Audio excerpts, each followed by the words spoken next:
guys, and welcome back to Marvel Contest of Champions. Let's get apologies out of the way in that I would have been using the green screen for this video, but due to a problem with a light bulb actually snapping the cables behind the back of the bulb fitting itself and the casing, it means that I can't actually use the green screen for this, so very frustrating. Anyway, this video is to look at aspects of Marvel Contest of Champions mods video, where he got into the game files and had a look at some secret champions, which, well, they're not so secret anymore. I must just get out of the way. First thing, for people that will say that this is taken away from this particular YouTuber's source material, the fact is this is actually owned by Kabam and not owned by MCOC Mods. I will, however, put his link to his page in the description, so do check it out. But this is under fair use based on the fact that the rights to the images and the game are actually to Kabam and not to MCOC Mods. So in this video, we're going to look at the characters that, like I said, aren't so secret anymore. And some little kind of backstories to them, because there's going to be some characters that you guys are going to go, well, I don't know anything about that character or where or why that character's been put into the game. So let's start off with the first image, and that features Frank Strange, Electro Luke, some of the characters which you know about from my previous videos, the X-Men one where we talked about new characters coming into the game. Why is Electro Luke and these characters from the MODOK quest, why are they in there? Well, here's the thing. They'll probably be using them in the future for something, rather than being playable characters. More than likely, this is in preparation for upcoming events. Whether or not we'll see them soon in the part 2 of the X-Men quest, who knows? But they will make some sort of appearance in the future. Maybe MODOK's going to revisit the Marvel Contest of Champions universe. Who knows? But that is largely the reason why they're there. So I strongly doubt there's going to be playable characters of this magnitude, where it kind of morphs in two types of abilities. But still, it's pretty interesting to see that they're in the game files. Okay, second image, we see Maestro. Now, why would he be in that? Well, this probably could be something along the lines of utilizing the character from the point of delivering it as a kind of a character to play against. It's going to be so that Kabam can tool around and make sure the character is fine. Maybe, just maybe, it will be a winnable character in the future. But you know, I doubt it. I doubt it unless something specific happens where they have to give the top dog alliances something of credibility. So therefore, they'll give them a Maestro and tell them not to kind of, maybe it's got like a limited rank up ability. But chances are this is a character that Kabam used to kind of make sure that the, say, Act 4 is kind of like a tool. The character is the one that you fight off against, and make sure that the character is correct as an end boss. I think that's largely it. You know, I could, like I said, I could be wrong with a lot of these things I said, but more than likely they would not give this as a playable character. They haven't given up Thanos yet, and Thanos is actually in this video. But I think they'll give out Kang. Will they, you know, Thanos and Maestro could be two very powerful characters to give out to the Marvel Contest of Champions universe and the players of the game. Giving out a character such kind of like a high force would be such a terrible idea. It would, again, create this kind of them and us culture. Kabam aren't winning people over at the moment, so if they were to give out that in the future, I think they would probably shoot themselves in the face with a shotgun. In this next image, we see Unstoppable Ant and Star Kang. You know, again, same thing, same principle with that. These will probably be reused in the game, in future quests. We've seen 4-star versions.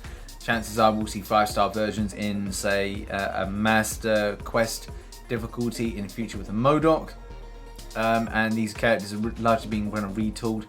Like I said, I really doubt that they're actually going to be shipped out. But I don't know if... It's hard to say whether or not Kabam are running out of ideas and therefore we will see them. It is really hard to tell. It'd be a stupid idea if we did, but you know, Kabam are full of stupid ideas. Spider Witch, again, same principle. Is it going to happen? Is it not? Doubt it. But you know, MODOK could make an reappearance, and then we'll have this kind of changed alternate thing of a quest, and these will be the master difficulties. This intrigued me greatly.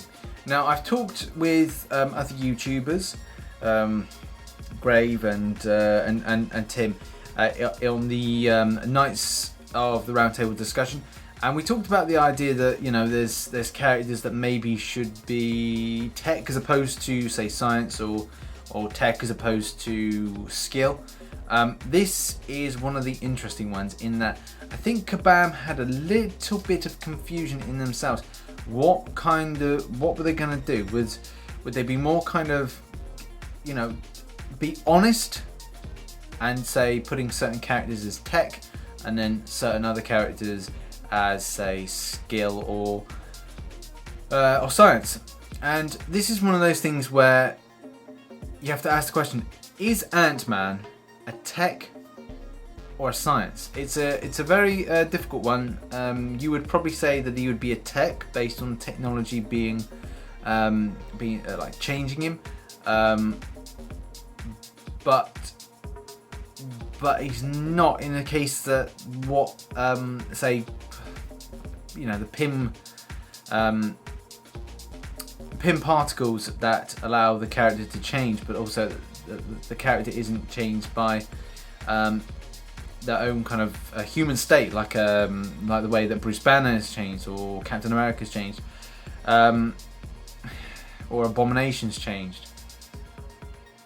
That's an argument, and if Kabam are thinking of changing it to him to a tech, maybe a good idea. Maybe a good idea to keep real kind of like strongly to that core history of the character. So it seems a bit more honest to the character as well. A very interesting point Kabam make with this. Apart from seeing all these Deploids and Ultron drones, there's also an argument, again, Kabam having this kind of inner argument whether Unstoppable Colossus is a mystic or is a mutant. Now, having Juggernaut as a mystic is a very kind of like hard point of where do Kabam draw the line of from the source material to the point of the character arriving in the game at what type of class. For all intents and purposes, if you take Colossus, you put Juggernaut's hat on it, it's more Colossus than it is Juggernaut. And maybe a lot of these things that Kabam have done, obviously what we've seen with these game files, is a Kabam thinking about making some changes to be more authentic to the source material. And if they are, then from my perspective, that's great. From other people's perspective, no, not at all. They don't like that. But I don't know. I like the idea that Unstoppable Colossus is a mystic, just because he kicks ass. I think if he becomes a mutant, he may be kind of, when he comes up against certain champions, especially tech ones, he may be at a weak point. But only time will tell, and this is all speculation at the moment. Nothing is solid until we actually know it. Okay, so this one again, just kind of like it fuels the argument of do Kabam get these characters right from the offset? And you know, you can say maybe they don't. Moon Knight has a very kind of rich history in any case, and I have done a video on the character and I have put some comic book history in it, so do check that video. I'll probably put it in the description or somewhere around here, whenever, somewhere. In that he has some significant powers from ancient Egypt. The gods grant him certain abilities, which we don't really see, because he's more of a kind of a skill character within the game. Maybe Kabam are making changes to the characters in, like, maybe by putting Ant-Man as a tech, maybe MCOC mods could play some of these characters, because maybe they've got new move sets and maybe new abilities, and Kabam are looking to change over the characters. Moon Knight as a mystic, I think that could be pretty badass. As well, adding like additional powers of, say, like ancient Egypt type stuff, that would be pretty cool, and really giving this character more kind of, I'd say, a complex, comprehensive, and also a bit mysterious as well, kind of fighting style that hasn't been seen before. Okay, so this is when things get interesting, and we're seeing some really, really interesting changes. We've got from the offset a new type of Scarlet Witch. This is one that's more kind of streetwise and is less on the outfit. A little bit like film, but it's more kind of modernized version of how Scarlet Witch looks like, especially from like a comic book perspective, like a newer kind of variant. There's also Jean Grey, obviously, which we know about. The character's still in development. I think they've got to make some changes to the character before it's shipped out for the part 2 of the X-Men quest, which, you know, is going to see us into September, I think, at this rate. But also we get some other characters. We get Jessica Jones. Now, rumour was that she was meant to be getting Black Widow's moveset, and she wasn't actually going to be that interesting. I think Kabam really want to kind of hold back on the character because at first there was great popularity with the Jessica Jones TV series, but because it kind of like fizzled out, it didn't seem like it was the right idea to put the character out, and therefore, you know, she's just kind of stayed on the back burner until the point that maybe she makes some kind of brief appearance somewhere, maybe the next kind of like Women's Day, or something significant that is going to bring the character out for some sort of a reason, but maybe they're going to work on making the character a little bit more powerful or a little bit more interesting for people to play. So you might be finding yourself asking the question, well, who the hell is Quake? Well, Quake is also known as Daisy Johnson. We got a glimpse of her in Agents of S.H.I.E.L.D., so do check out Agents of S.H.I.E.L.D. if you want to know a bit more about the character. What powers she got? Well, she can generate earthquakes, which is a pretty cool ability. She has an immunity to vibrations, which doesn't really help out with much because most other characters in Marvel Contest of Champions don't really have any kind of vibrations, except for, I suppose you could argue about Juggernaut having some sort of kind of its second ability as a very kind of vibration, actually third special as well. So, you know, she could be immune to that, just that character. Psychic shielding, so that's interesting, depending on how they want to kind of play that.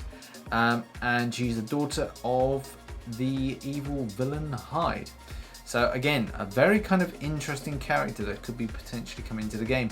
Maybe they were looking to do something where in and around Agents of S.H.I.E.L.D., the same way they were going to do something for Jessica Jones, but decided to, you know, to back out largely with it.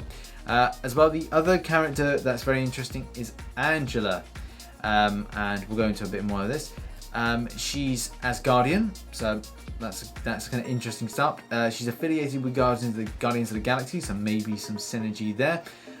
She's got superhuman abilities like super strength, agility, and endurance. She can also fly, which is very, very interesting indeed. And the biggest thing is that she is Thor's long-lost sister. Now, with Loki potentially coming into the game, and well, we've got a Thor film coming out, I believe, next year in 2017.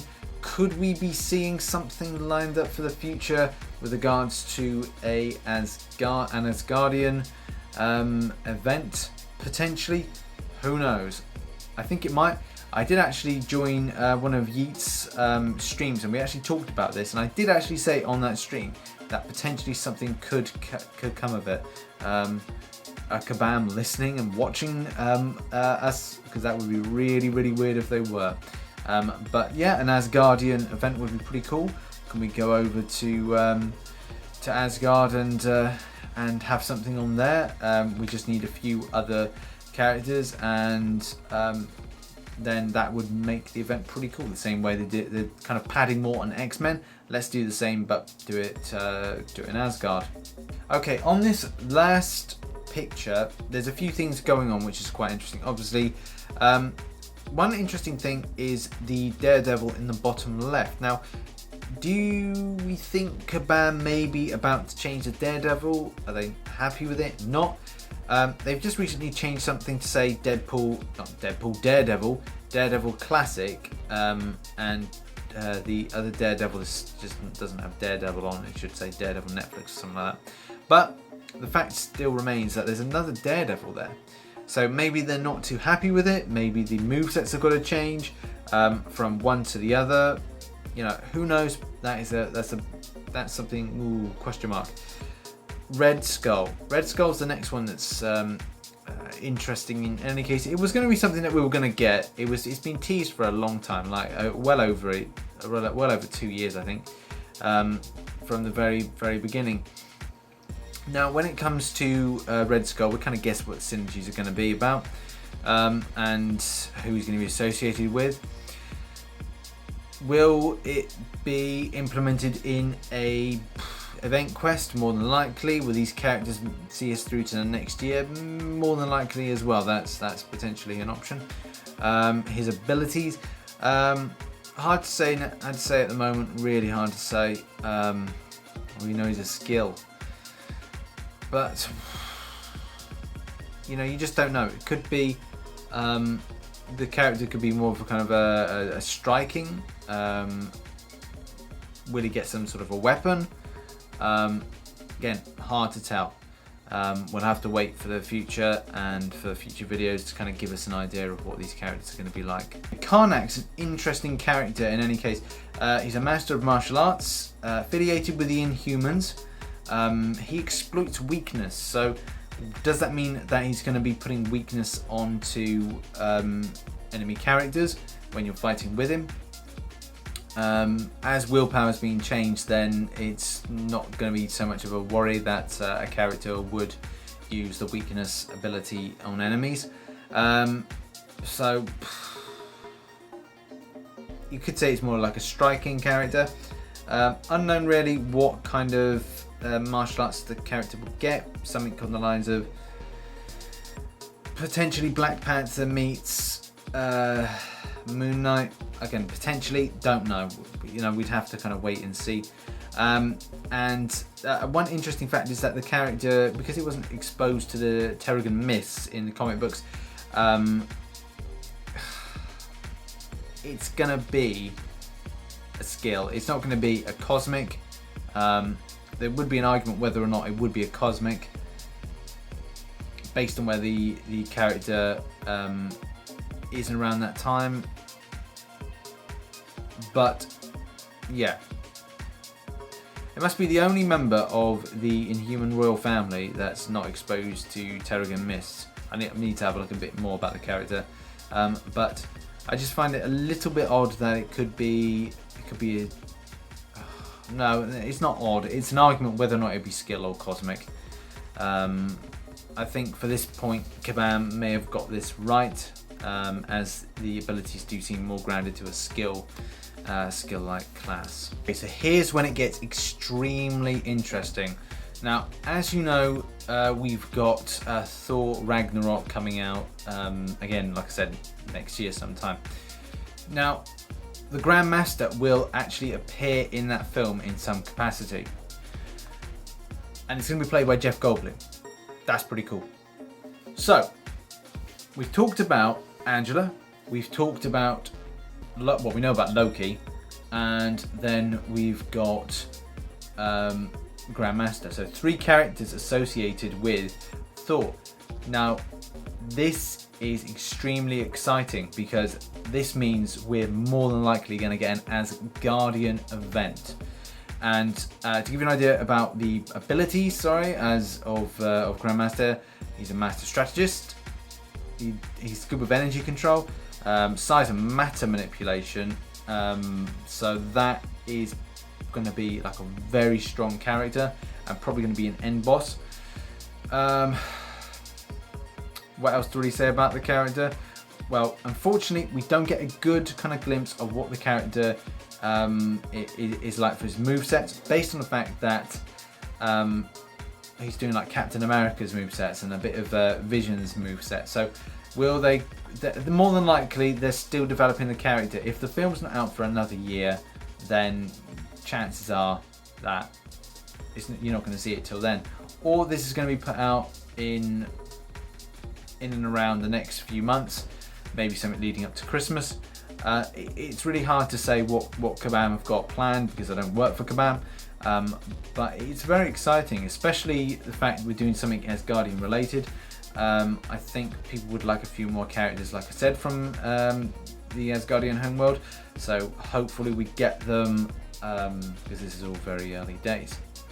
Next thing to say is the collector. I wouldn't really kind of I take it with a pinch of salt that the collector's a playable character, because it's not going to be a substantial character in any case. They don't look to be kind of giving him much of an original moveset, so I think he's just there just to be there for the sake of it. There may be plans in the future to give it out as a bonus character for rewarding people. But final thing to say is we see Thanos as a playable character. So again, we talked about that. Also, very interesting, Captain America as a skill. I think this is another argument that Kabam are having with themselves, whether or not certain characters are the correct class. I think Captain America is right to be a science because he was altered by science. But I suppose that's an argument that could be applied to some other characters. Moon Knight, for example. Moon Knight's powers came from mystical sources, so he is mystic. Yeah, I think they got it right with the character being a science, Captain America being a science. Yeah, no, I think that's a good point to end on. With obviously the negative stuff going on with Kabam, this is kind of interesting in any case, just to see what Kabam are up to characters wise, and also maybe that they're teasing some kind of Thor or kind of Asgardian event. So let me know in the comments below, what do you think is happening? What kind of events do you think we're getting coming up? And what do you think about these character changes potentially from the classes? Is it right that we kind of go and change certain classes of certain characters? Let me know your thoughts. And thanks very much again for watching this video. I've been RichTheMan, this person here. Hello. By taking thoughts, hammer, smashing down that like button if you enjoyed this video. And yeah, I shall catch you on the flip side. Bye bye.